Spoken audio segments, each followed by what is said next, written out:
and he's always on time. What's happening, everyone? It's Wednesday, day before Thanksgiving. How's it going? Welcome in. It's Mikey Wine here, aka Gun and Morning Works, and this is the LFA Part 1. So let me go to comments here. I've already got somebody commenting in. Hey, Nick's in first today. How you doing, Nick? Welcome in. Good evening to you as well. How is the baby? Baby's doing good, I hope. So I last week I created a poll after finishing the crayfish build. George is in. Whoa, sexy, huh? Wow, you're in on time too. Good for you guys. You're all doing good so far. So anyway, last week I created a poll on Instagram and I put 4 kits up for display, and I had you guys vote on what you wanted me to build next. It's kind of a fun way to interact with people that support me and everything like that, and get an idea what people want to see. So anyway, what's up? My brother is in the house too. Together we roll is also here. How's it going, everybody? So anyway, I had the Bandai. Excuse me. Just about like 5 minutes before the stream started, I started sneezing and I'm all clogged up for some stupid reason. Anyway, I'll get it all figured out here. But so I had 4 kits. Had the HGUC hard graph briefing set, which has the hover tank in it and some figures and stuff like that. That was one.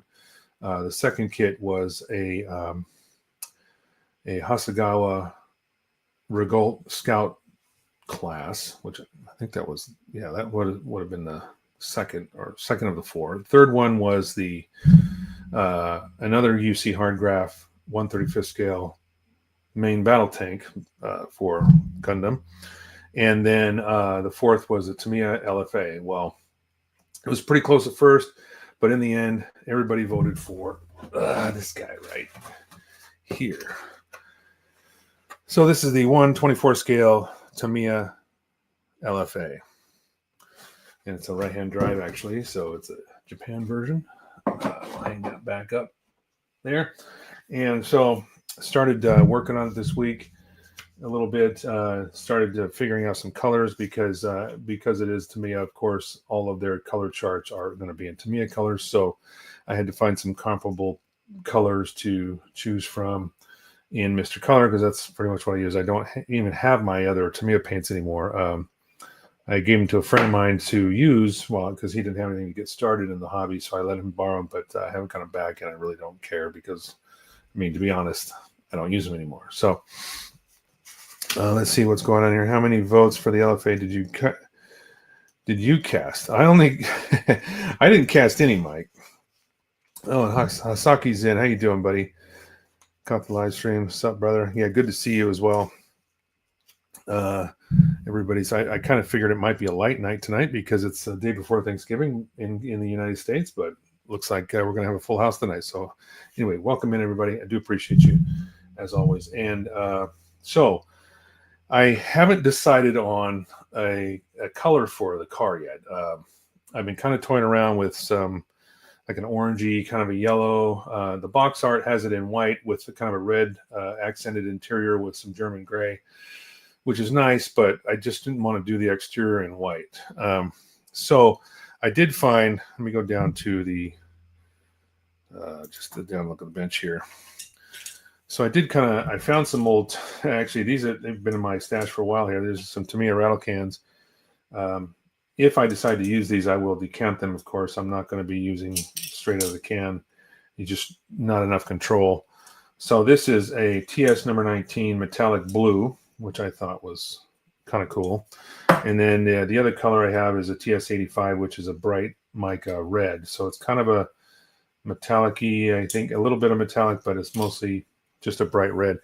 So that's another choice I may go with. Now, with that, we also have to think about the interior. Like, what's the interior color going to be? Now, in the kit, the kit here, they have a, I think it's pretty much red, like red carpet, red accents on the door panels.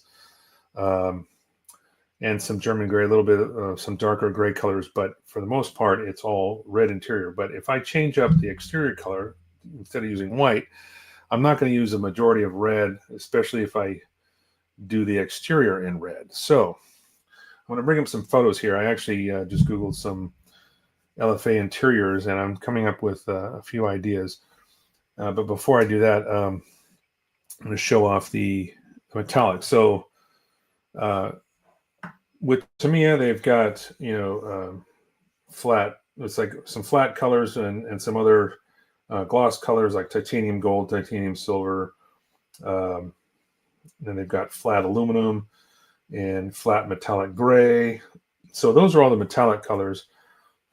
A couple of flat ones, but really the metallic gray isn't that. It's kind of a dull gray, but with a little bit of metallic. No, unfortunately, Mr. Color does not. What's up, Dr. Gamer? How you doing?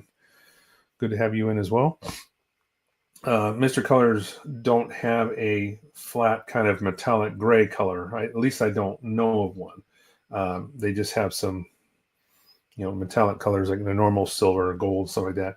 But what I do have is some of the super metallic line, and that is 201, 203, 202, 201, 202, 203, 204, and 205. Now, if I put these in order, 201 is a super fine silver, 202 is a super gold, 203 is super iron, 204 is super stainless steel 2, and then 205 is super titanium 2, which is more of a titanium gold. It has a little bit of a gold tinge to it. So what I've done is I actually took some of these and I started marking them. Like I have this in X11. So this is going to be the equivalent of the chrome silver that you would find on the Tamiya color. So as I use these and figure out which color I'm going to use, I'm just marking them with a little bit of tape. So I know, like when the directions tell me which color to use, I'm going to substitute it for Mr. Color. Giovanni's in. How you doing, Giovanni? Good to have you as well. Thanks for joining in. So I'm going to go down to the close-up here. I'm going to start showing you some of these interior colors. So I'll tell you what I'm leaning toward here. So to begin with, this is some German gray, like carpet with, this looks a little more like orange, to be quite honest. I'm not sure if it's orange or not, but I'm probably not going to go with this. Now this one is similar. It might actually be the same color. It's just in a different lighting. I call this the Spalding edition because it looks like a baseball glove, but same dark carpet, dark A-pillars. Probably the roof is also in dark gray or black. But then you're talking about, that's the kind of that baseball glove type of brown. If we go one more, that's just a picture of the console, so I can see that. This is what I think I'm leaning towards more. It's a lighter tan interior with a little bit darker brown carpet, and then you still have those gray accents that would be on the dash, like the dash itself is done in either a semi-gloss black or a German gray. I think German gray might work best. So there's going to be a lot of hand painting, I think, in this, because some of these pieces are so tiny that I might be able to airbrush some of the. George says, "Glad to see something different on the bench." Yeah, I know, right? I'm terrified of this car, and mostly not because of the interiors and stuff like that. That's probably the fun part. I'm just trying to get the paint on the exterior right. That's the part that probably. Tyler's just popped in and says votes 1 for tan interior. Yeah, I think I like this one too. I could probably use either the blue or the gray, but I want to go one more photo here and show you some of the blue interiors. So this is has the blue accents on the steering wheel. The dash is also a blue. And then there's a little bit lighter color on some of the accents there. But if you look at the actual interior, it's really a lot of blue. So I'm definitely not going to use this interior if I did a blue exterior. So I think I like maybe the red exterior with the tan interior. I think I'll go back to this one. So I think this is kind of what I'm going to go with here. And that will, I have to also pay attention to, because when assembling the interior parts, you've got to do a lot of painting first and stuff like that. So let me get down to, let's see here. Let's see, I don't think there's anything else. Oops. I don't think there's any other. No. And for those of you who, not sure, I thought I copied a picture here. This was from when I used to work in California for Lexus. So I was actually a LFA technician. I did work on the LFA at the dealership I was at. This was one customer that had two LFAs. He owned both, and he actually came in this time and said that my black one is not as fast as my silver one, and he wanted me to drive them hard and find out why. So after all the testing, and we ended up sending him to a race dyno and had him catalog all the information. Basically, they found out, the determination was one car had 4,000 miles, the other one had 8,000 miles, and they were braking at different rates, and there was really no difference at all. It was negligible. So yeah, that was back in the day when I was working for Lexus. So enough of that. All right, so instructions. Here we go.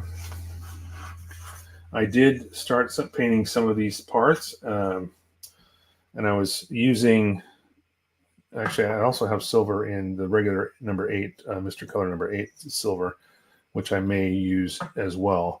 But primarily I just used 2 colors so far. I've got super iron that I'm substituting for their flat aluminum, and then the super fine silver I'm substituting for their chrome silver. What else? I think that's it. Here is the whole body. This is how most car models come nowadays, with the entire outer shell. For the most part, there wasn't too much going on here. There was a mold line that went down the roof line here and then cut across the back quarters. I had to sand that down, and I'm using some really fine sponge, the God hand sponges, going all the way up to 10,000 to get any scratches out at all. So there won't be much left to have to worry about after primer. But that's the thing that's worries me the most about doing this, is that I haven't done a car in years, since I was a kid. So getting the paint right on this piece is going to be the most important part. So anyway, that mold line kind of went down here, down the A-pillar, and then went across the front fenders here. So there was a little bit down here on the corners, mostly back here, and then down here on the bottom corners as well. So I'd sanded all those off. The other thing that really concerns me, and it's a really bad place for a seam, is these intakes here on the side. Now, these are for the radiators, which are actually in the back of the car. There's 2 radiators in the rear of this car. The AC condenser is in the front, but both of those radiators are in the rear, and the intakes for them are actually right up here. But there's also a grill here that goes in. So this stop point right here, there's going to be a seam there, and that's a really bad place for a seam, because there isn't one on the actual car. And I'll show you what I'm talking about. So we bring those photos back up again. Let's see here. So if I zoom in, you see that's the intake on the corner there. There is no seam. So this part is going to be a challenge to get rid of that seam in there. Anyway, yeah, not fun. So we'll worry about that. What I'm going to do is I will be painting the interior of this probably black or German gray. I think that would be the best thing to do. You got this. Happy's in the house. How you doing, Happy? Good to see you as well. The other thing that comes with this kit, pretty cool. We got some nice actual rubber tires here.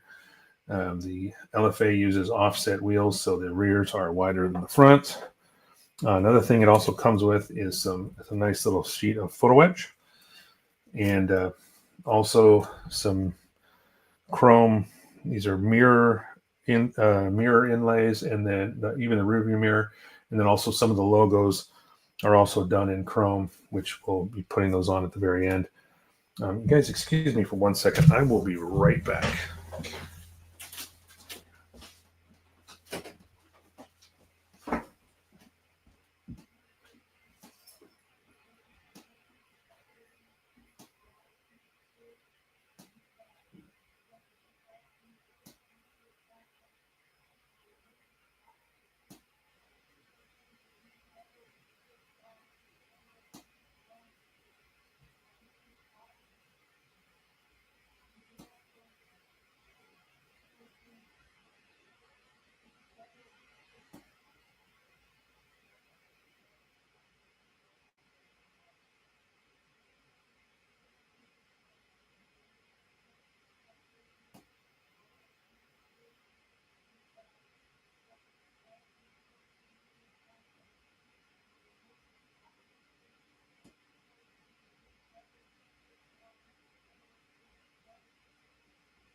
All right.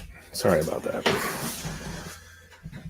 Okay, where were we? I was talking about I think I was going on to the decal set here. So there are a few water slides. There's also a masking set for the windows and stuff, which also works out nice. And then a decent little water slide decal sheets. So these grills here are for the speaker grills on the top of the dash. You've got the speedo set up. Some of the logos. There's even 4 tiny little Lexus logos for the center caps of the wheels, and some other little F Sport logos, the LFA F or the Lexus F Sport logo that goes on the fenders. Those are also there. So some nice little additions that came with it without. Now I did think about, I was considering buying a decal set that would make it more of a Nürburgring style racing setup, but it was ridiculous. It was like $40 for the decals. One of the other things that also comes with is some earth magnets, some really strong the magnets, so you can have either have the wing deployed in the back or down, and the magnets just so you can change that in and out. So pretty cool little setup. So far so good. There's even little Lexus logos for the tops of the valve covers and the brake calipers. I mean, little tiny things that are going to go. Car kits have come a long way. Yeah. Well, it's Tamiya too, and you can't go wrong with Tamiya. But one thing I do notice right away is that you can't really snap this together. Their pieces do not stay without glue. So I started doing some of the sub-assemblies, things that I could glue, I glued together. Some of the things I couldn't glue, I left apart, or had to paint different colors, I left apart. So first off, this is the engine block, and this was, of course, the first Lexus V10, first and only Lexus V10, or Toyota V10 for that matter. Dry sump engine. It had 6 drain plugs underneath, so you had to drain the oil, then you had to measure that, whichever came out. You had to fill it up with the same amount. Then you had to run the engine at 3,000 RPM for 6 minutes or so, drain it back out, measure it again, fill it back up, and do that. You had to do that twice, and then that's how you did an oil change on this damn thing. One of the other little things here is these are actually the oil filters. There's twin oil filters on the top. I have to mask this off and paint those with a different color, but those go right in the center here. And they were traditional old spin-on filters, nothing fancy. They're just under a cover that's kind of a titanium gold color. So what we have, I've got some of the frame here. Let's see, this goes this way. So this is kind of how the frame will go together.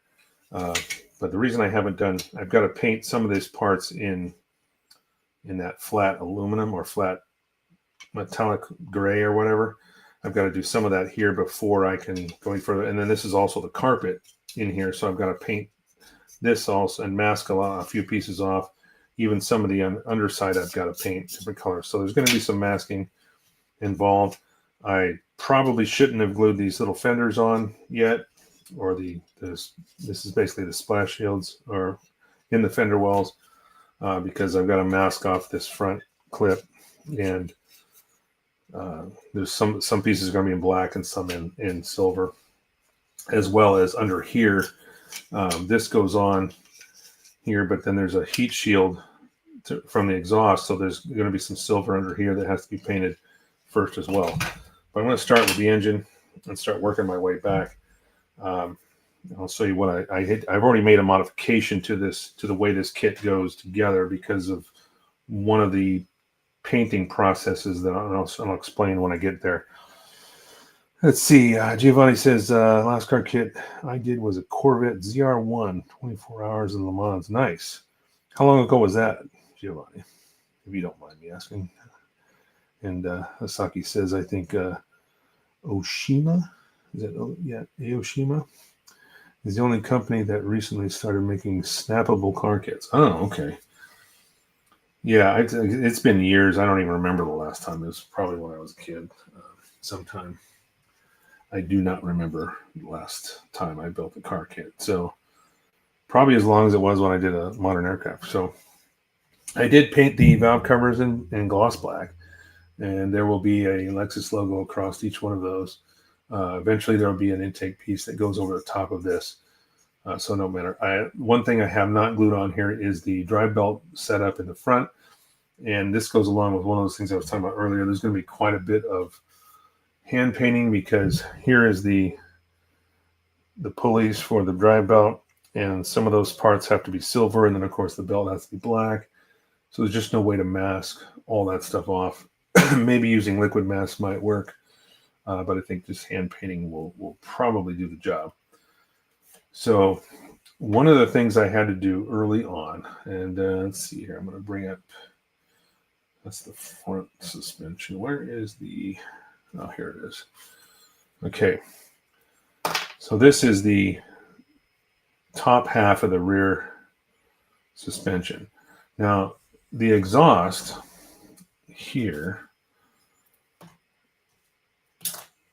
the exhaust has to go through this part of the frame. About 3 years ago, huh?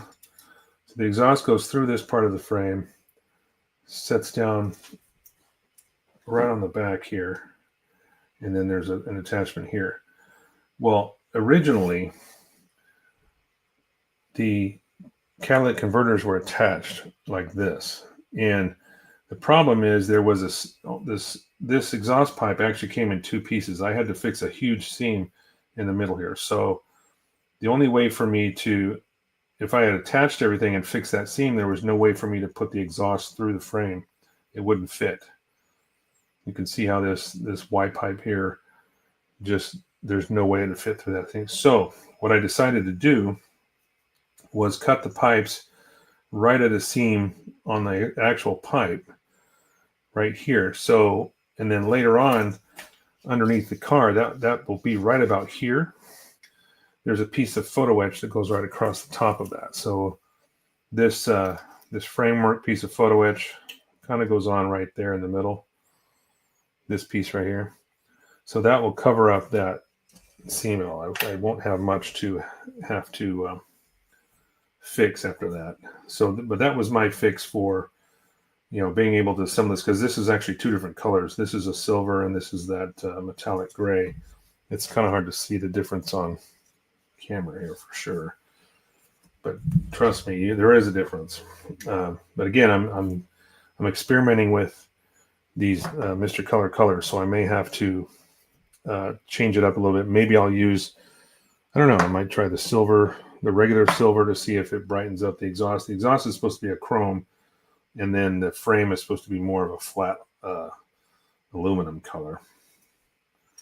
So eventually tonight, I think I will be gluing this in place if I decide I want to keep that pipe the way it is, which I think I'm going to. It doesn't Doesn't really need, I don't need to change it at all. The tricky part is just going to be later attaching these exhaust pieces together. Now, one of the other things that I still have to put on the engine is the exhaust manifolds here. So one of them, obviously left and right, and they're pegged differently, so there's really no way for you to get it wrong. And these are supposed to be flat black. But one of the important things is, now that I have both of these on there, this white pipe goes on and attaches to both of them, just like that. Now there's going to be some titanium gold in here. I haven't done that yet. I'll probably end up hand painting that portion, but I wanted to make sure not to glue this or glue these in yet, because these have to be the right distance apart for them to fit properly. Plus the little flange here has to be painted in silver. There's all these little accent colors that I have to finish first. Even the little drive axles. Look at these guys. Little tiny drive axles. I got to paint the bands on the boots. Those have to be silver, so I got to hand paint those. Here's the enclosed drive shaft and the transmission, essentially. This is a front engine, kind of a front mid design. So the front engine has no transmission on it, so it's set a little bit further back. The transmission is actually in the rear, behind the seats. There's not any of a rear seat really. It's just mostly a storage area behind the actual seats. But that's all on the history that I can remember of the LFA. There was only 500 of them ever built. That customer I was talking about earlier that had 2 that we worked on, he actually owned 3. One of them was in Singapore, so he had something to drive when he was over there. So must be nice, right?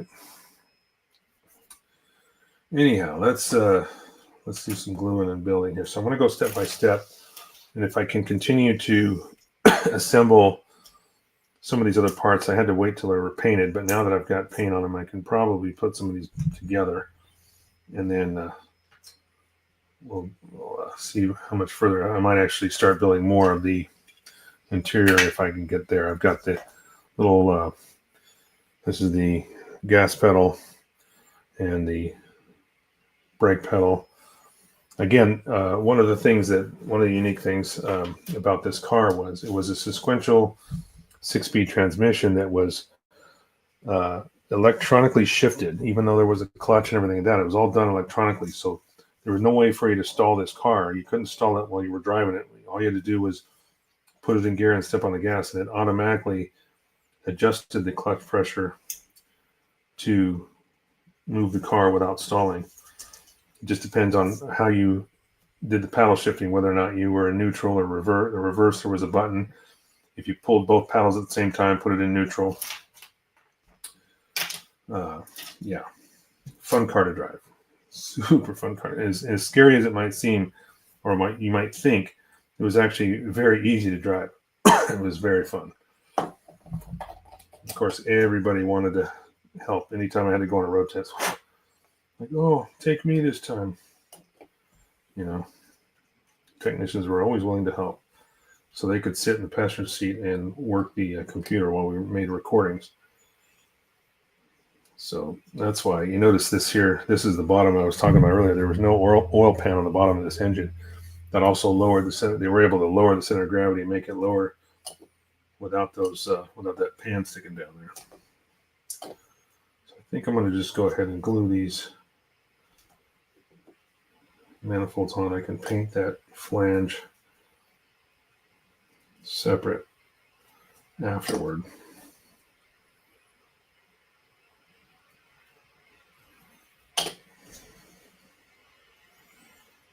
Just going to make sure that these are the right distance apart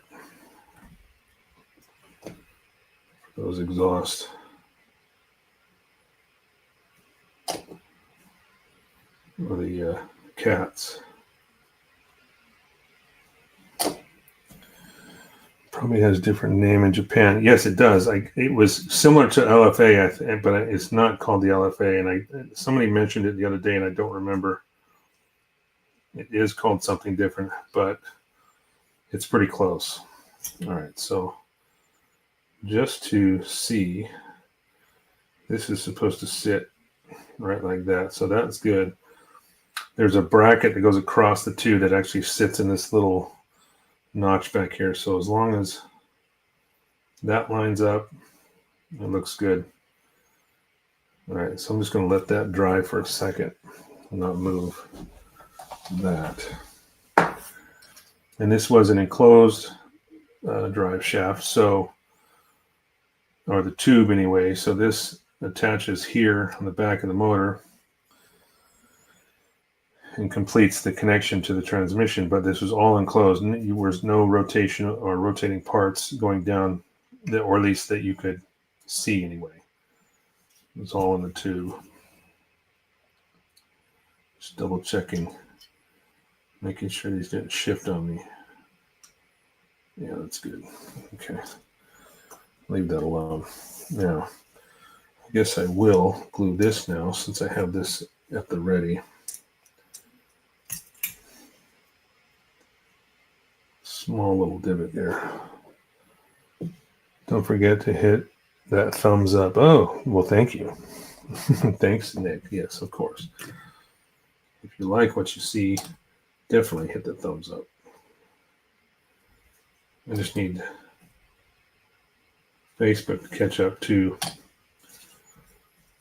YouTube because it's so much easier as far as, like, YouTube standards, what you can and can't do.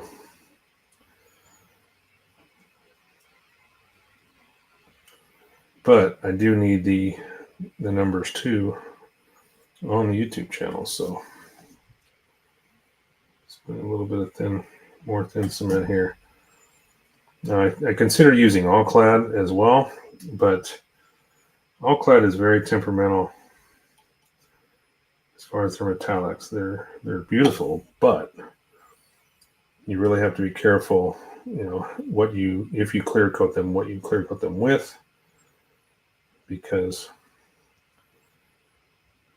you have to use aqua gloss, and I actually have some aqua gloss. I just haven't used it.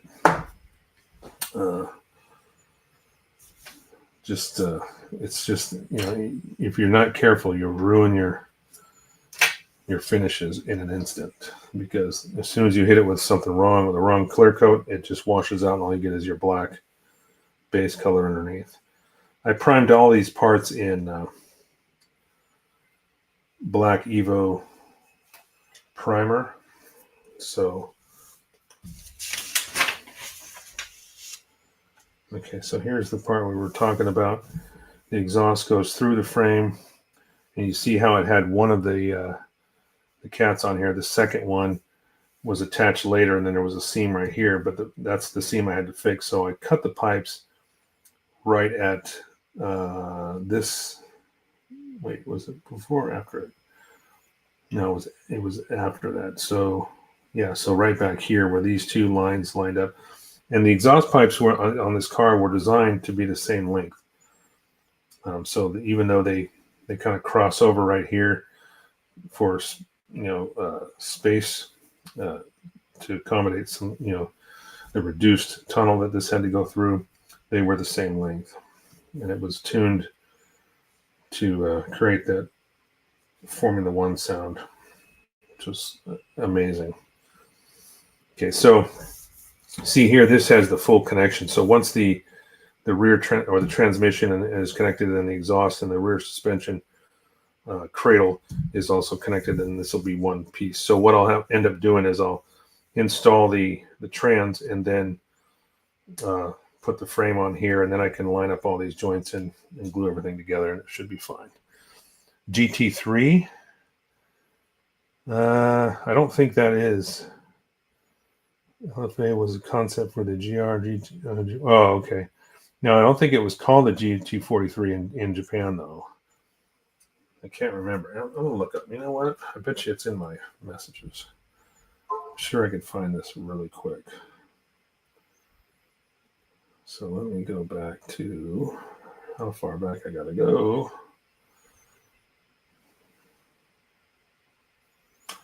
Yeah, hopefully I can find it without too much.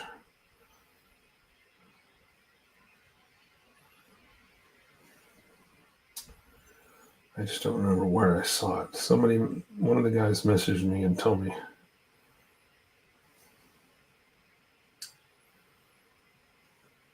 Okay. Oh, it's called the RFA. All right. So it was the LFA in the US and the RFA in Japan. So yeah, not much different. All right. So that's joined up there. That's what Google is saying, huh? Well, Google may not always be correct. Although maybe my friend is not right. Maybe he's wrong. But he was in Japan, stationed over there for a bit. So I'm going to take his word for it. I only know it as the LFA. So one more second, guys. I'll be right back in just 1 moment. Sorry about this.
All right. Hopefully that's the last interruption. Sorry, guys and girls, if you're there. Anyway. So, anybody else got anything going on special? We're not doing anything. The kids are staying in, and we're just going to go to dinner on Saturday or something like that. So we don't have to worry about it. I got a few of the suspension parts here. Yeah. So, anybody else got anything special going on other than family, whatever? At least in the U.S., if you celebrate Thanksgiving Day.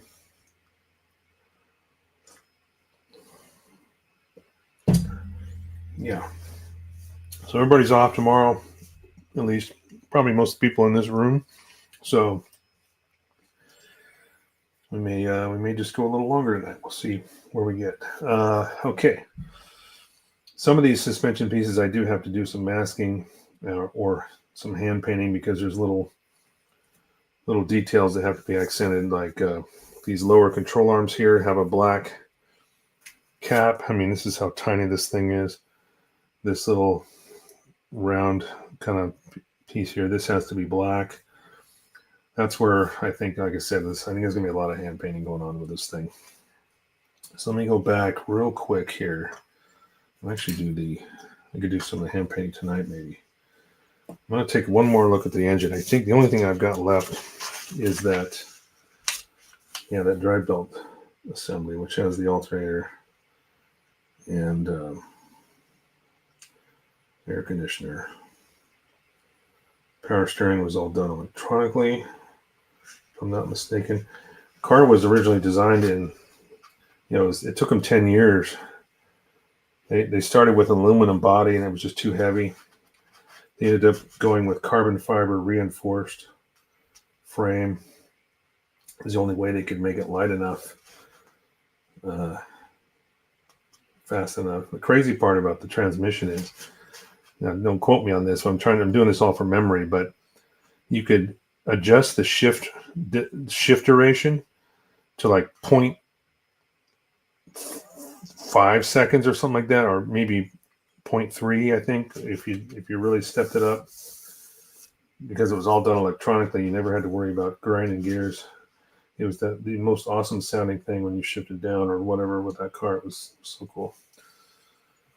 So let's see. Yeah, I got that, and that. Yeah. So the only thing left I got the exhaust manifolds on is the belts. So I may end up doing some. Where did I put it? Here it is. I could just bust out the flat black, paint this belt, as well as, yeah, that whole thing's supposed to be flat. So compressor and the belt, yeah, and everything else is silver. So I've already got the silver on there that I airbrushed. Damn you, Toyota. No wonder this car was so sought after. Besides, only 500 being made. Yeah, what's Giovanni saying? My 4 kids are still little, so we are preparing chicken tomorrow. After dinner, I will make it right there. Letters Santa Claus. Nice. That's cool. Very cool. About 3. Let's see. So did they have these here in the States? Yeah, I think I answered that right. Yeah, there's 500 of them made. They were sold over here. They were sold all over the world, or at least I think most of them are probably in the U.S. But there were a few other markets like Japan and what the hell is going on with? That's weird. I was trying to click on a thing to put on screen here, and it was being finicky. It probably has a different name. Yeah, that's what we talked about. Okay. I've heard rumors that they might make a new one. I'm not sure what the powertrain is going to be, whether it's going to be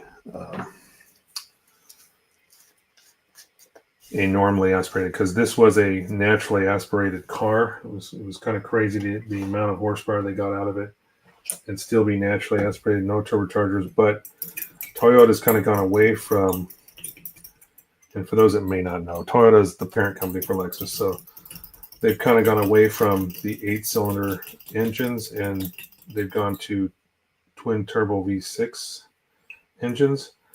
But I'd be hard pressed to see what if they developed another V10. It was essentially 2 5-cylinder engines that had 2 separate control modules, one for each bank, 2 separate injector drivers, one for each bank. So it was really a unique system. I'm going to try to paint this drive belt by hand here. So we're going to see if I get one of my smaller brushes out. I may end up, let's see if I can hold this with this. I've got these little clamps. I don't know if it'll grab this or not. I'll try to grab this little clip back here. There we go. Now I can kind of hold it a little bit easier. Heard that Toyota is going to start making diesel Tacomas. Well, I think they already do, but they just don't sell them in the States. Diesel is especially with all the emissions and stuff like that. In fact, I'm going to step up and go to my big magnifiers here and go to 4 times. This is pretty small stuff. Especially with the whole EV movement and diesel, I'm not sure where that fits in the CAFE standards, but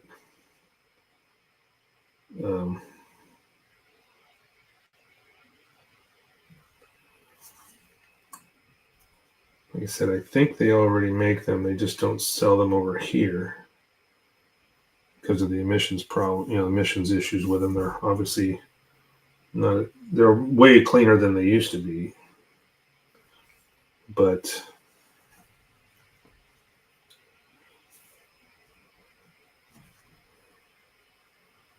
considering where diesels come from, originally, I hated driving behind some old Mercedes or something that was just choking black smoke out. It was just ridiculous. So this whole central pulley portion here is black. So this will be relatively easy to paint. I just gotta try to paint between the lines, so to speak, color between the lines like you would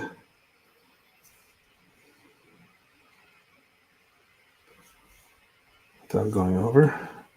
Bunch of nonsense. All these trucks run on diesel 24/7.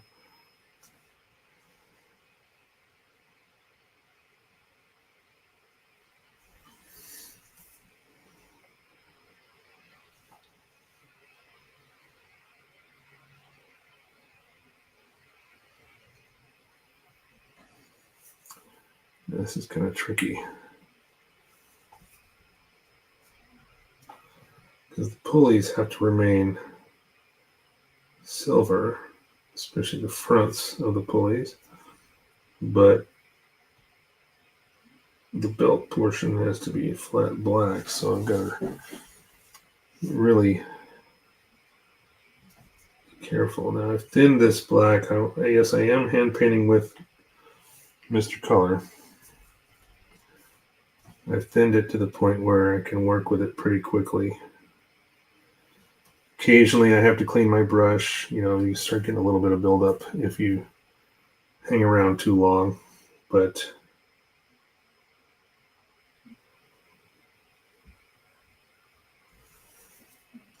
for the most part,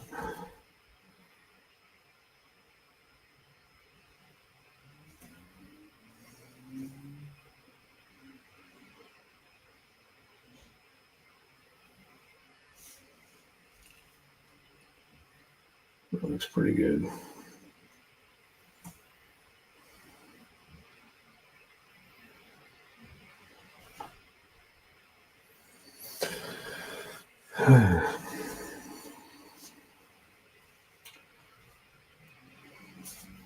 Yeah, it's going to be a pretty chill weekend. I have to work on Friday, but I'm off on the weekend, so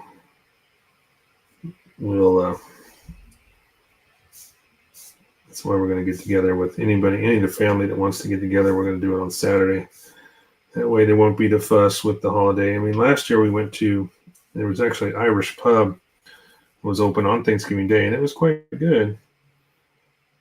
They had a holiday menu, but the funny part was, well, the shitty part, I should say, was that they were trying to pack so many people in this restaurant. It was just a little bit, kind of crazy with everybody.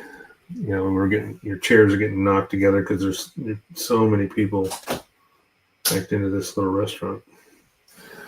What's up, my dear? Happy Thanksgiving, everybody. My wife says, Happy Thanksgiving, everybody. Just pop their head in, say a little quick hello. Sorry I'm late. How's everyone? Happy Thanksgiving. How you doing, Julius? Yeah, it's no big deals. I try to start on time. Regardless, got off a little early today. We kind of ran out of work towards the afternoon, so I was able to leave about an hour early, which made sure that I got home. Wasn't sure what the traffic was going to be like on a holiday, weekend, especially where I live. There's a major highway that goes up to the mountains, and so a lot of people trying to get out of Dodge. Happy Thanksgiving back to her, George says. Yeah.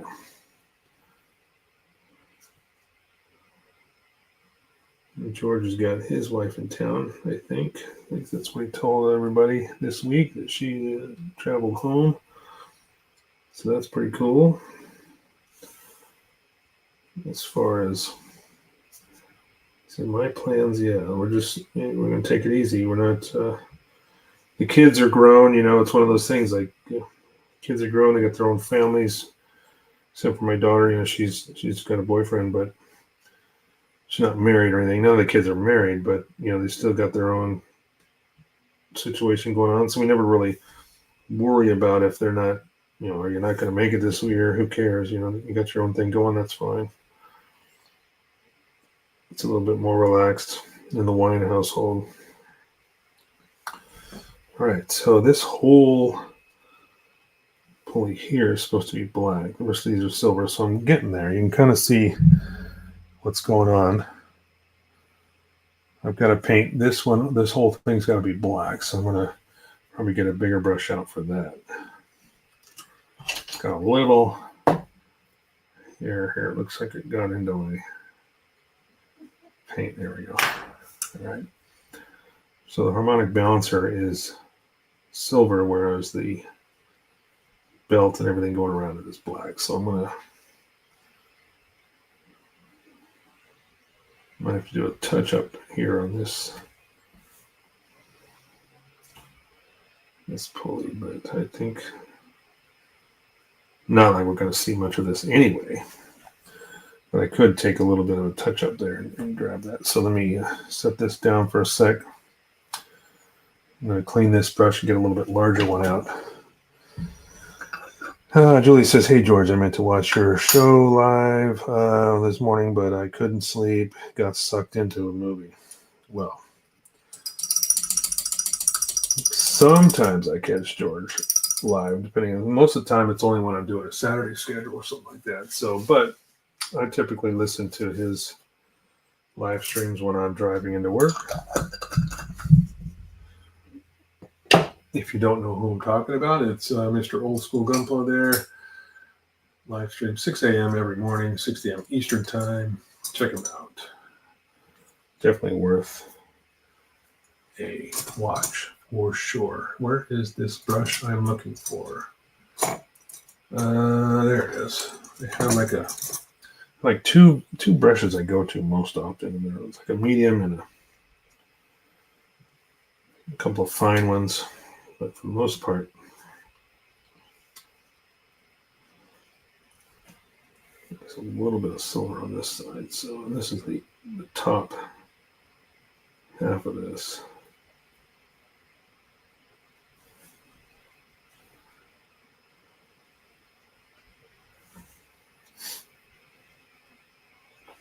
The dash is going to be a lot of doing this stuff, I'm pretty sure, because I can get a majority of the colors down, the larger colors, but as far as like the details, the console, that's going to be a fun little bit of hand painting, because there's little knobs, little dials, every little thing has to be painted a certain color. So, some of the interior trims like on the console are titanium colors. So I'm going to try to do most of that with airbrushing, but some of that smaller stuff is definitely going to have to be done by hand. All right. I think that's pretty good. I could even do a little bit of some panel line wash on here to get those little details on those pulleys, which I'll probably do here in a sec. All right, so that's flat black. I'm going to clean this brush real quick. Thanks, Mike. You appreciate it. No problem, George. You're always giving me shout outs in the mornings and stuff too. So yeah. It's all about the community, right? All right, I'm gonna take a little bit of this. Let's see, I think, yeah, I used, no, that was supposed to be silver, so that's gonna be this guy. Gotta mix this up. I love these super metallics. Most of them are fairly thin. Now they're not quite thin enough to airbrush, but they're certainly a lot thinner to start with than most of the standard colors that Mr. Color makes. So they don't require much thinning to get them where you need to be. So they're a little bit easier to use as far as like, or easier to get to that sweet spot there when you're trying to hand paint something. Gosh darn it, my brushes are all mixed up. There we go. Okay. So I'm going to go back to the silver now. I just got to do a couple of touch-ups here. Should be able to just barely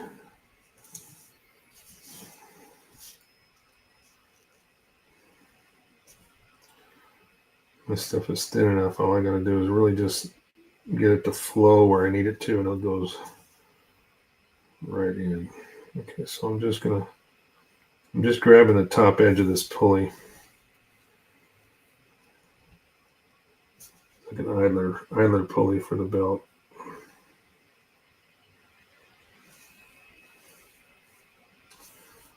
I got this one too, just a little bit in between the belt here. That's good. And then the last one,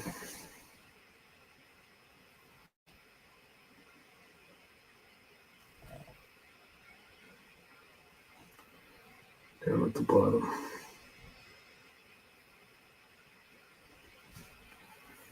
All right, I think we're pretty good. All right, give that a second to dry, and then I can go ahead and glue that on the front of the engine block, and then we're ready to move forward with that. So I'll clean this brush. Showing up late, no problem, Jason. No problem at all. We may go the normal time tonight, 7:30, 10:30 Eastern, or, you know, who knows, we may go a little over. It's a holiday, I don't have to work tomorrow. Just kind of hanging out. Building a 124 scale Lexus LFA from Tamiya. All right, so I think I'm going to get rid of this skewer because once this is dry, and that's what I like about these paints is they dry so very quickly, so it doesn't take long. And then after, so if we can kind of zoom in, hopefully this will focus real quick. There we go, and you can kind of see what's going on there. I am going to put a little bit of panel line solution on those two pulleys there, kind of a bolt in the center that will kind of make those details stand out. So I'm just going to grab that real quick. Won't take much at all. I do have to mask off the oil filter cover because the back half of that is done in that flat aluminum, and then the cap itself, the covers, the oil filter covers themselves are actually a titanium gold. So I'm hoping that the titanium that Mr. Color has here is it good enough, has enough gold in it. It's a titanium color, but I'm hoping that the gold is enough there that you can really see that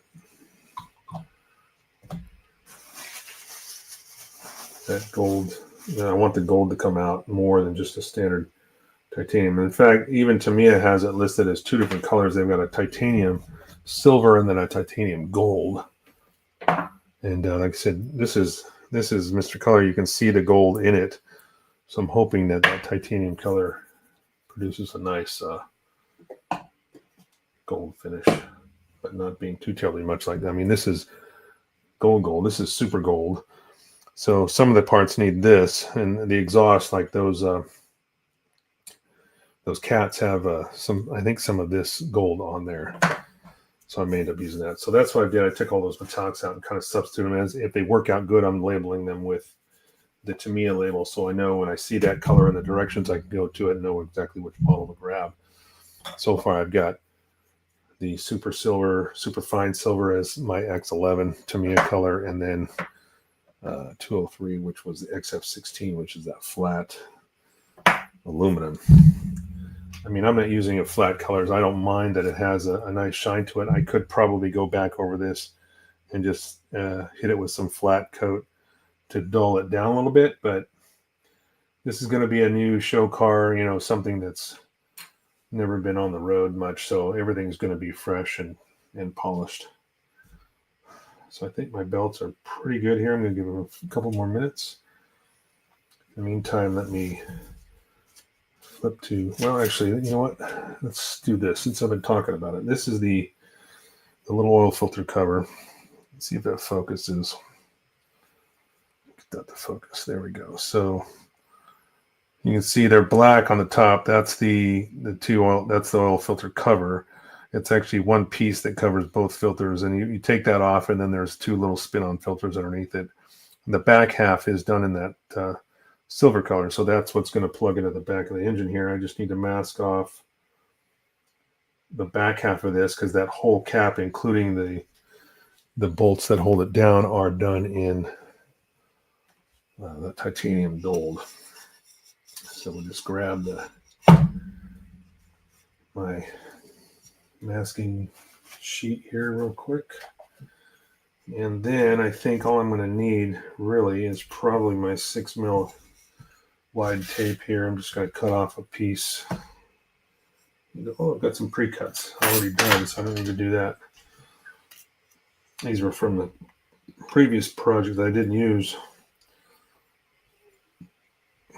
These might go all the way around. Probably not. I might need 2 pieces, but so I'm just going to tuck this under that cap, and that way, you know what? I'm going to put this back. I'm going to cut off a larger piece here. I don't want to double up. It just makes it harder when you're doubling up. And try not to try to stab yourself with your copy knife, please. That's never a good idea. Just flung out of my hand there. See, Saki says, the lots, lats. Only time to build a car was back in 1999. A Revell Ford Mustang Cobra. Nice. That must have been fun. A Revell kit. Ugh. I don't know how Revell. I mean, I just built that old Orgus kit from. It was a Revell kit, but man, I don't wish that on anybody, especially an old one. All right, so this one piece will work out great. I don't have to go around 3 different times. I don't have to double up. I can just control exactly where the tape goes around. Oops. Lots of tiny pieces on this kit. I mean, even more so than like a real grade Gundam kit. I'm telling you. All right, so there we go. I got one more other little piece here just to cover up this back tab. I don't mind if this is a double piece of tape. I just didn't want to go. I wanted to be able to go around that one section there with one piece of tape, just so it's a more of a clean line. All right, so that's ready for paint. That won't take much. And because these colors are, I'm not using a ton of them at a time.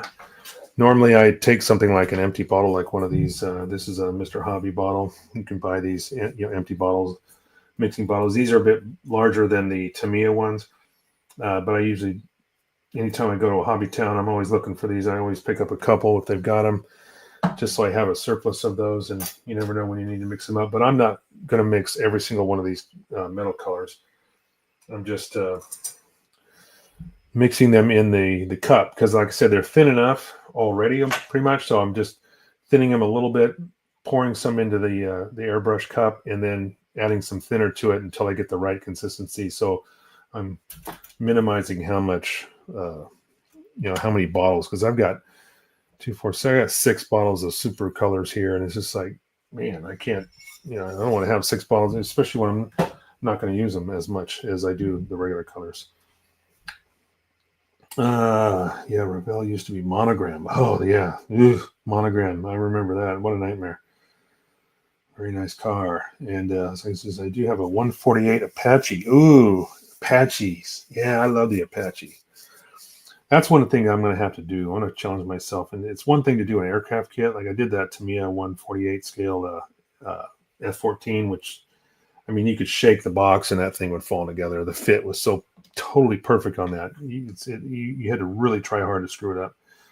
But I think a helicopter would be a fun challenge. A 148 is big enough too that you're not dealing with really tiny parts. But one of the hardest things I'm dealing with right now is I'm running out of space. I've only got 4 little detolf cabinets, and I'm actually running out of room. I had to take some old models that I had on like the bottom shelf in one and throw them in a box this other week just so I could put the Metal Gear Rex in the cabinet.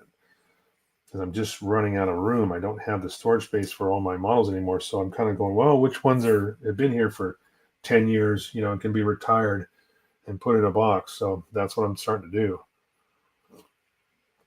It's the only way I'm going to be able to fit all these. So, all right, one last check on the exhaust here, just to be sure.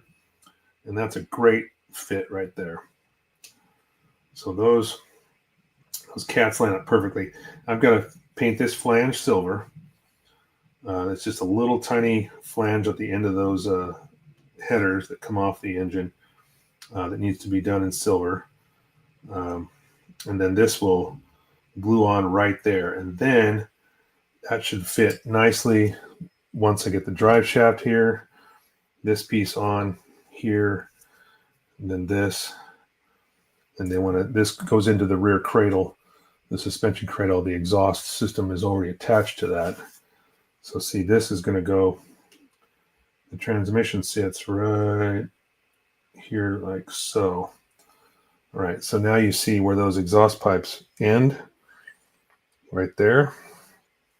So then this, I'm going to try to do this all holding it together. So this will go just like, let me get this one more time here. There we go, just like that. Those aren't lined up perfectly, but anyway, you see where I cut those. I cut that right at a seam, so it should just go perfectly. And plus, like I said, it's going to be hidden underneath that that photo edge. All right, so looking good there. The alignment was my biggest concern, was making sure that it aligned properly. All right. Okay, and there's no reason for me to do any panel line wash on any of this, the engine block, even though there's lots of little nooks and crannies there. I think the panel line wash would probably accent those details a little too much. Just painting them in the standard color is enough, and its own shading just by those lines and everything right there is enough. I don't need to accent them anymore. Only some of the smaller areas, like I'm gonna go grab this real quick. I forgot to clean up that panel line wash. I just got a little tiny bit. I'll quickly take my enamel here, just go over these 2 pulleys. The enamel will not damage my lacquers at all. There. So now you can see those little pulleys. I got some detail now that lights up the little bolt inside, so we're good to go. All right. Put that back over there. Cap this off. I put most of it using Elmer's glue. Wait, where are we going here? That was actually one of my very first model kits. Were you talking about the Apache or the car you're talking about earlier? Sorry if I missed something. I try to keep my eye on the chat here. Still have from back in the day where I bought it at Walmart when they used to sell models. Right. I think, well, when I was a kid, and George will know this, I mean, Walmart wasn't around back then. It was Kmart and Sears, the Sears catalog. And in fact, they just closed the last Sears here in Washington not too long ago, a couple days ago. All right, so this goes on just like this. Actually, it goes on this way. Just like that. So that will, I thought that was the bottom, but it's actually the top.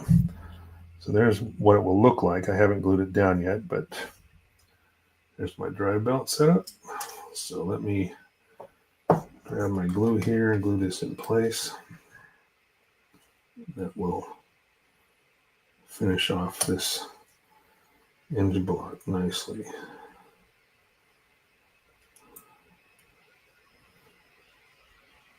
Just like that.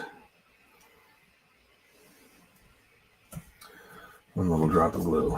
All it's going to take. All right. Okay, so now we've got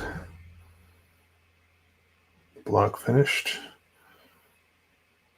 Except for the decals, of course, I got to put on the valve covers.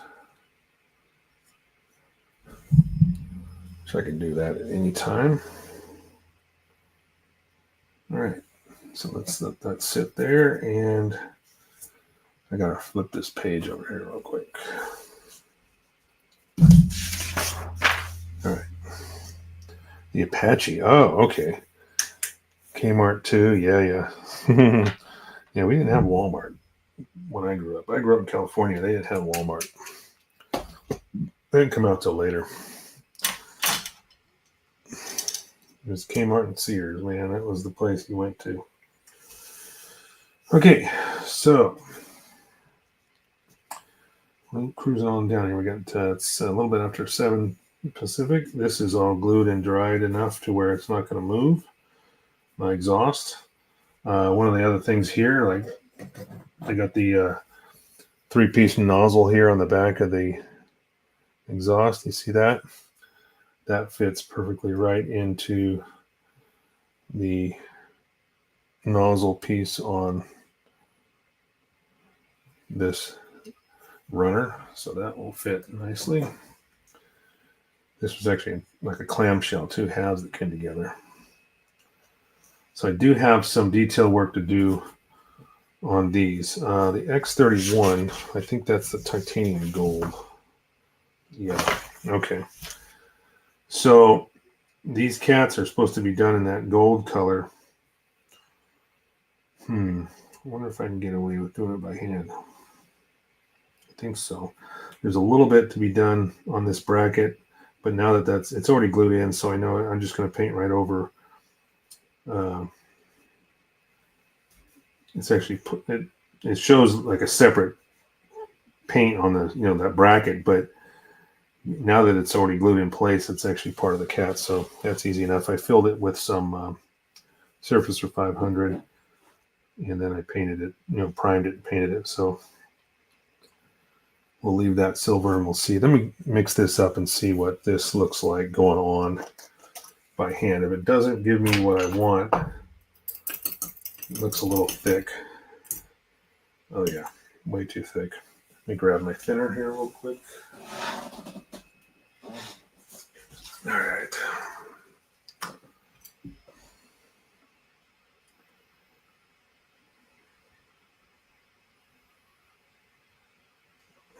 There we go.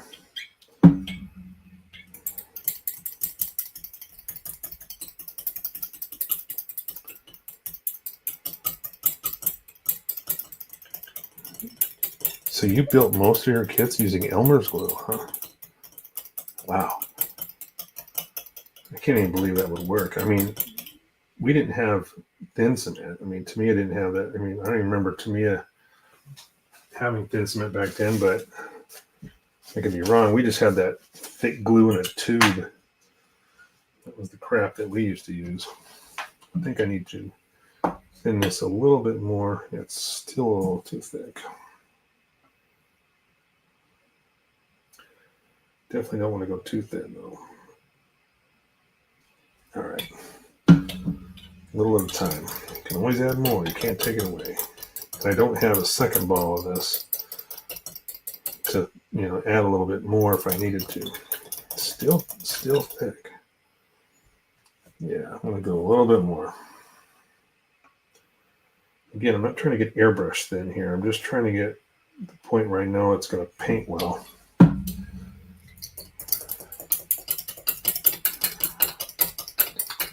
I just hope there's enough contrast between this. Otherwise, I may end up trying something else. If this doesn't give me enough of a gold color, this is supposed to be titanium gold, or close to it. If it doesn't give me enough gold, I may end up using a clear yellow to give it that gold effect over the chrome or over the silverish color. Didn't know any better, LOL. Although they would still hold and dry clear. Well, that's a good thing. At least it dried clear. But yeah, man, I can't believe Elmer's glue actually held well. But I guess if you got enough of it in the right place, it'll hold. It looks like it's got a decent amount of that gold color. So I'm going to try and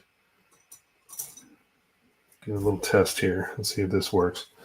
Giovanni says, what kind of top coat are you going to use on the body?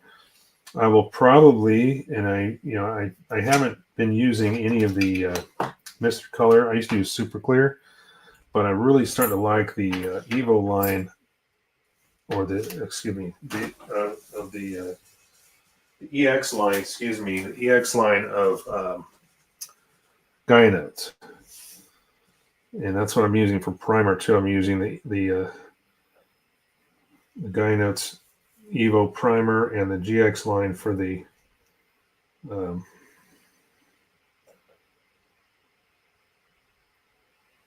clear coats, and that stuff is pretty amazing.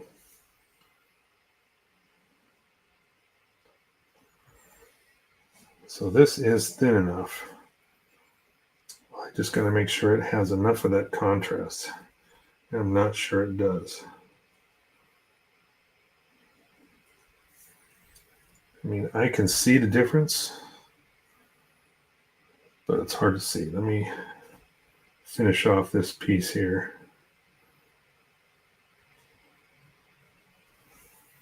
I have enough.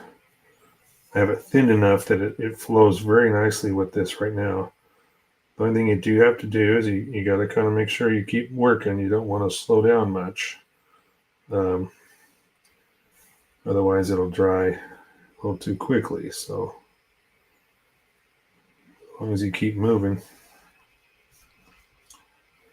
I do see the difference, though. I can see the contrast from the other, the silver on there. So I think it's going to be good enough. Yeah. I think it's going to be just fine. I could experiment a little bit with that clear color. And if it doesn't work, of course, I can just go back over it with this silver, or with the titanium, excuse me. But I think I'm going to be just fine with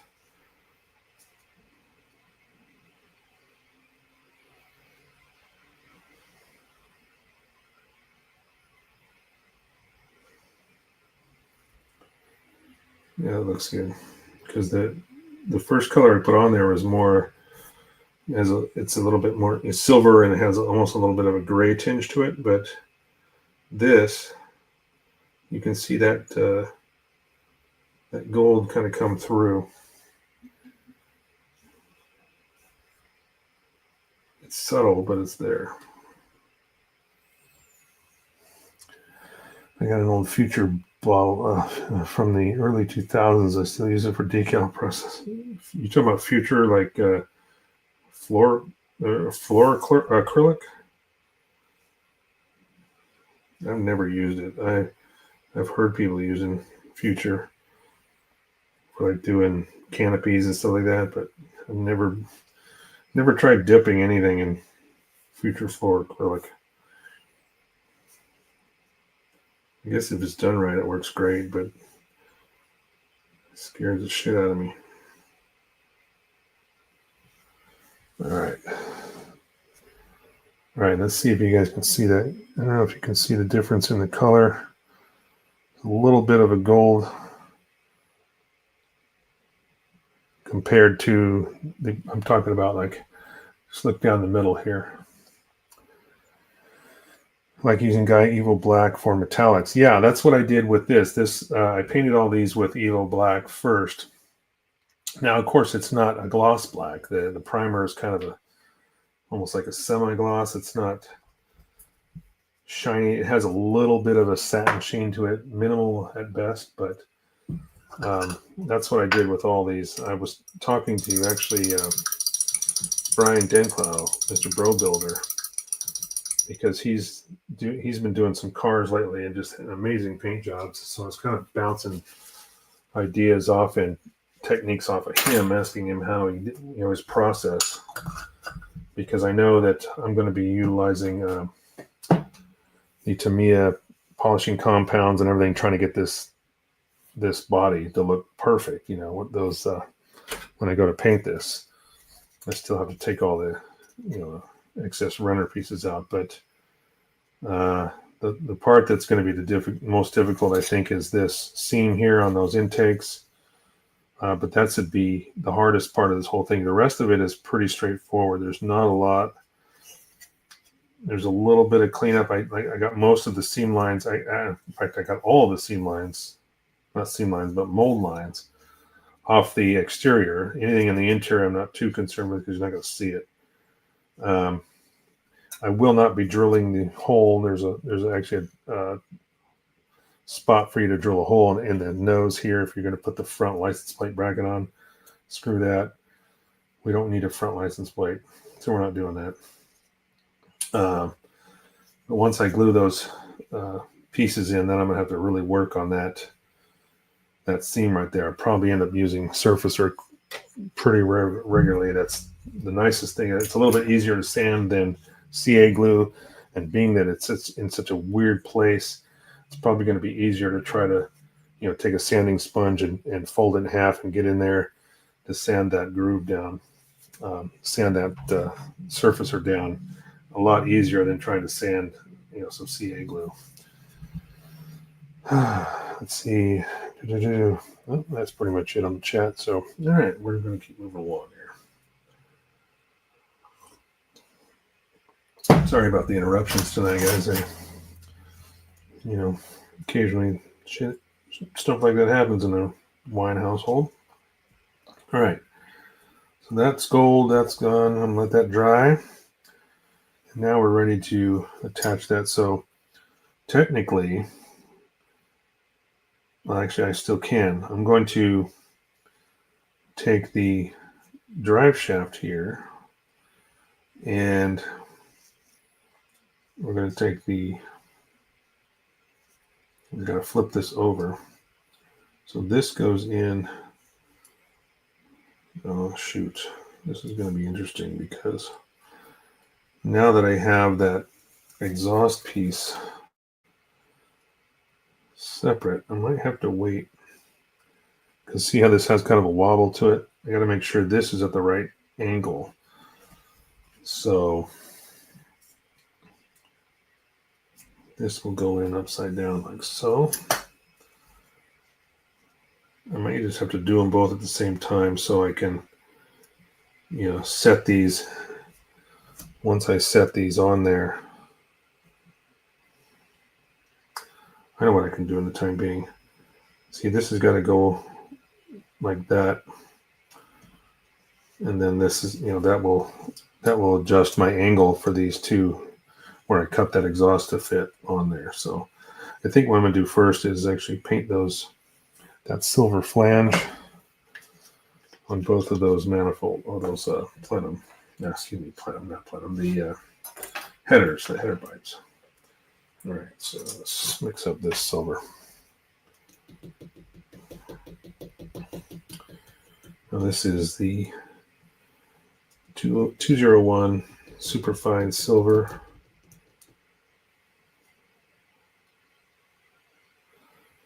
Which I kind of wish it was a little bit more silver-ish, silvery. It's pretty close to the other the stainless steel. Oh, no, wait. The super iron, it's very close to that. I was kind of hoping it would be slightly different than it is, but it's all right. It's no big deal. All right, so let's see. I think I can use my fine tip again here. Just going to move this stuff aside. All right, so what I'm doing, it's kind of hard to see, but there's a tiny flange at the end of these headers here where that exhaust is going to attach. So I just need to paint that flange silver. And I'm going to need the close-ups for this guy. All right. Gee, that's so much better when I can zoom in. I'm not even sure we're going to see, you'll see this, but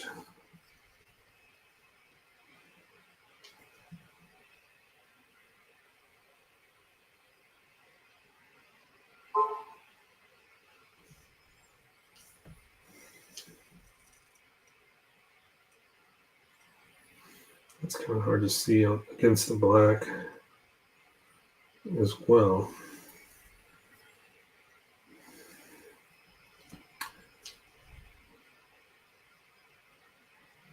So you can't tell exactly how close my brush is just because it's those Evo,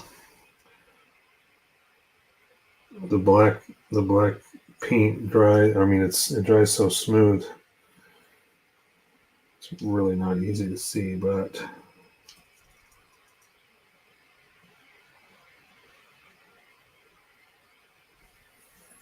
looks good.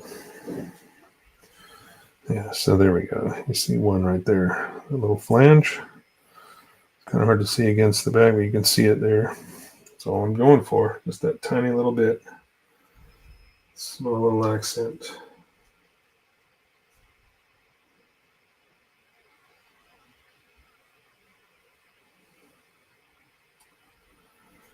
So George, you've been watching The Bear? I wasn't even sure what it was about until you started talking about it, so I started watching it. Now I'm on season 3. It's actually quite enjoyable if you can get past all the dysfunctionality.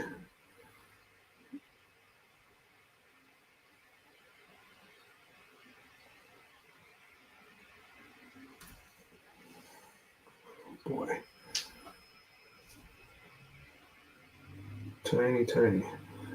I have a real appreciation for all the Tamiya models, mainly because when I stopped building for years as as a young adult, you're trying to find your place and you're graduating high school, whatever, trying to see what you're going to do in life. So I wasn't really building models at that time, but I was talking about it with a girlfriend I had at the time. It was like, I really like doing this, and so I went to this local hobby store, and the first thing I bought was a Tamiya 1/12 scale motorcycle.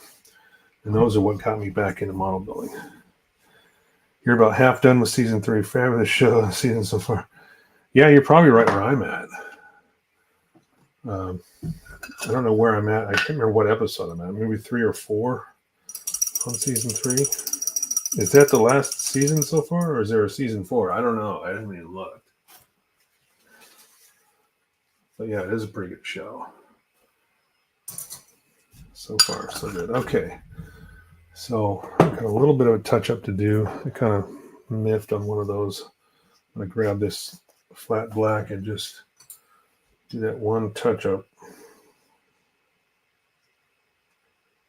right here on top. Probably won't even see this, but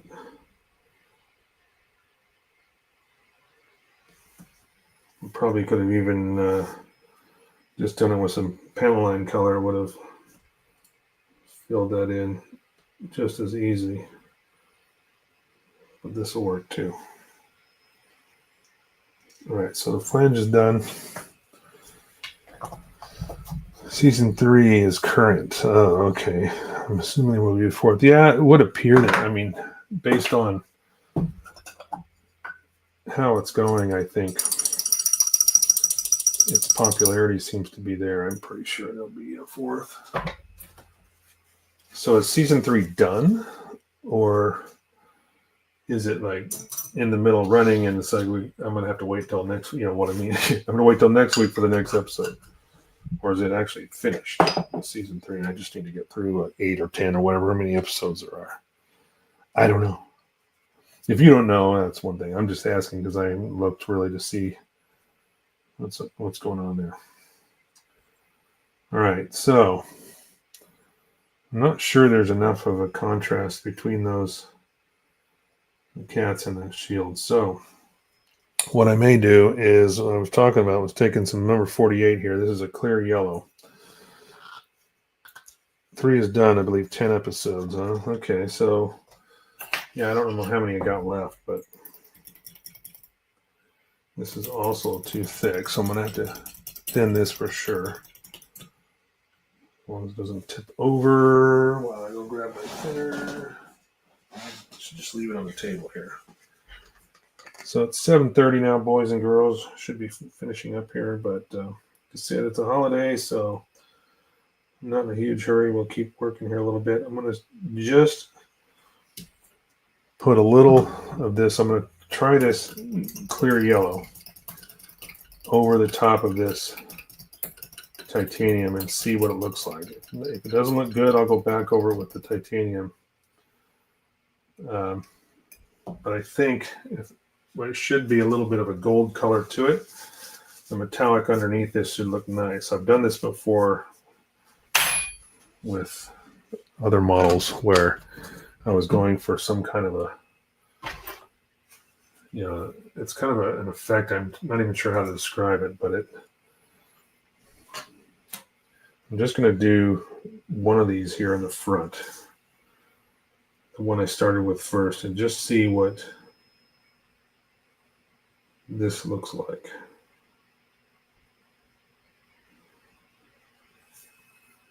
Yeah, I think this is going to work out nicely.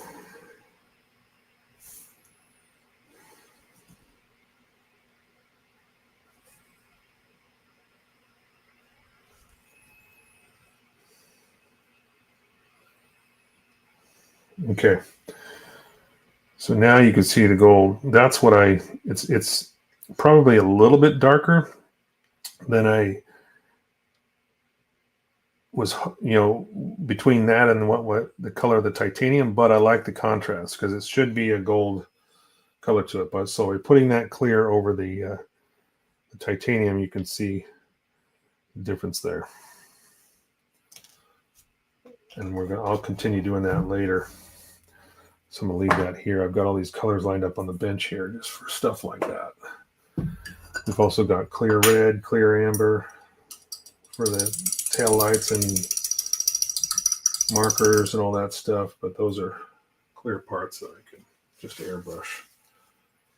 I don't have to worry about that. Hey, Angel. How you doing, man?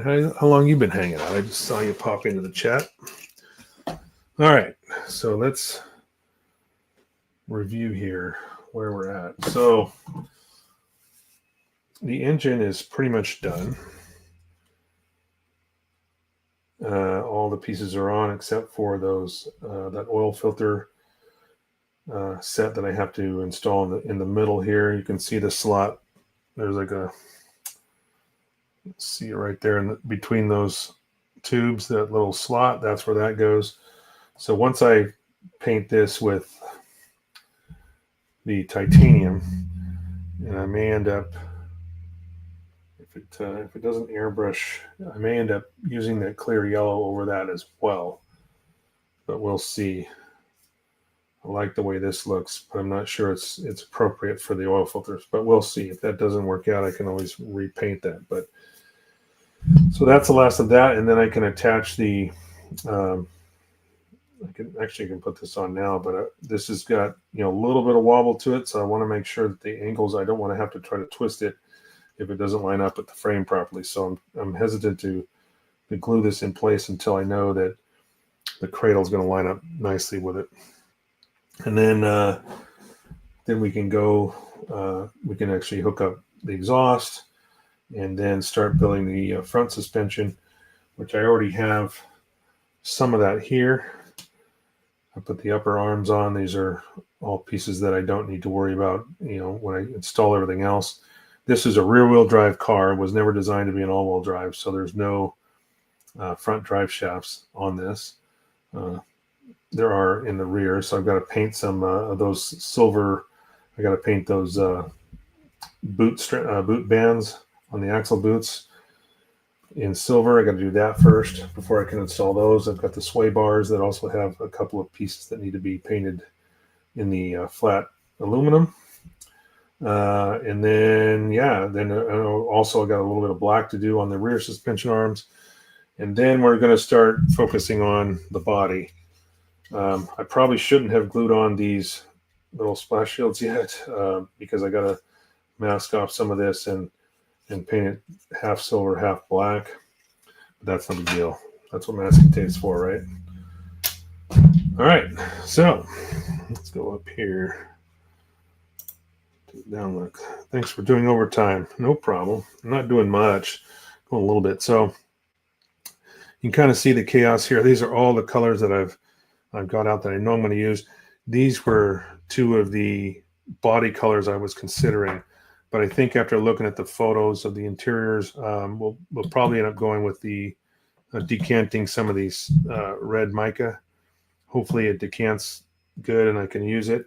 Typically decanting these right out of the can, I don't need to thin them at all, but if I do, leveling thinner has always worked as well, even with the Tamiya paints. So I should be good there. I think I'll decant that red and try that. It's a red mica, so it has a slight kind of a metallic color to it. It's not really metallic like the blue is. I mean, you can see the difference here is this is easily, visible. You can see the metallic, but this red mica has a slight, looks like a slight metallic to it. Oh, this is already open actually. But there's enough in here for sure to decant. Bright red mica, or bright mica red is it called, TS85. Anyway, I'll decant that. Maybe that's what I'll use this bottle for.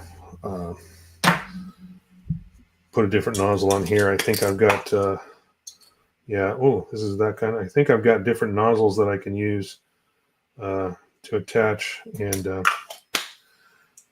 make it easier to decant. If you've never decanted a paint before, it's basically taking what's in an aerosol can, spraying it into a reservoir or a vessel like this, and then allowing it time to degas. You've got to let it degas. If you try using it in your airbrush right away, it usually just explodes with air bubbles and everything like that. So a lot of times I used to decant the Mr. Color clear coats into a bottle, and I'd have to stir them up, really slowly. You stir them too fast, they'll overflow and foam up, just because of the gas that's still in the paint.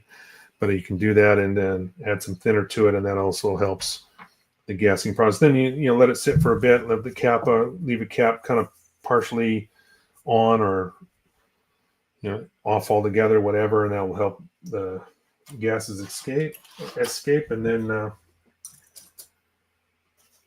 once you can stir it up and you don't see any more bubbles, check how thin it is, thin it out if you need to, put it right in your airbrush and go. Doesn't take much more than that. So you don't let it degas. It's like opening a shaken bottle of soda from my experience. Yeah, that is true, Julius. So you've been there. Yeah, I've noticed that too when I've tried to if I don't realize there's still a bunch in there and I go and stir it up, all of a sudden I get a bunch of foam. I've had it kind of erupt out of the the bottle on me. But anyway, pop. Yep, exactly. Okay, so let's go back up here to my face. Got my Gundamonium shirt on. Let's see, maybe start producing some of these. This was just a test print, so it kind of cut off the top of the logo, but the new prints will have the whole logo there. This was my Sinister Sotheby pattern that I made years ago. I used the Sotheby Verka, and I painted it in that Sinister color scheme. So anyway, let me go back to the list here. I got to make sure give a shout out to everybody. So first in was Nick, and then George, and then my brother David. Welcome in. Thanks for showing up. Nick again, Hasaki Art. Thank you as always. Tyler, again, happy Thanksgiving to you. We'll see you on Friday. We got Dr. Gamer from Twitch. Good to have you. Giovanni. Tyler again, he says he wants that tan interior. I think that's what we're going with. And then happy MFG. Thanks for joining in. Let's see, what do we got here? Anybody else? No, it doesn't look like it. I think those are all. Oh, Julius, of course. Julius, thank you. And George and Angel, of course. Jason. Ken, Ken's in. I didn't see you. Sorry I missed your comment earlier. Happy Thanksgiving to you. We'll see you on Friday if you work on Friday. And as we continue down, a lot of people in the chat tonight. It's awesome. We got Angel George. And yeah, good stuff. All right. Yep. Thanks again, guys. If you're in the United States and you celebrate Thanksgiving, happy Thanksgiving to everybody. I'm not doing anything. We're staying in. We're staying home. Probably drink some wine, I imagine. Copious amounts, I'm sure. But, whatever. What are you going to do? Anyway, yes, for those people in the U.S., thanks again for happy Thanksgiving, and hope you have a great holiday. Be good humans. Thanks you for supporting the channel. Like and subscribe. Tell your friends. Let's get those numbers up, especially on the YouTube channel. I'm doing great on Facebook. Got 5,300 followers so far on Facebook, and that's awesome. And that's all because you guys support and help the channel out. It's awesome. I appreciate you. Love each and every one of you. Thank you so much. Be good humans, and we will see you on next Wednesday. Yeah. All right. So with that,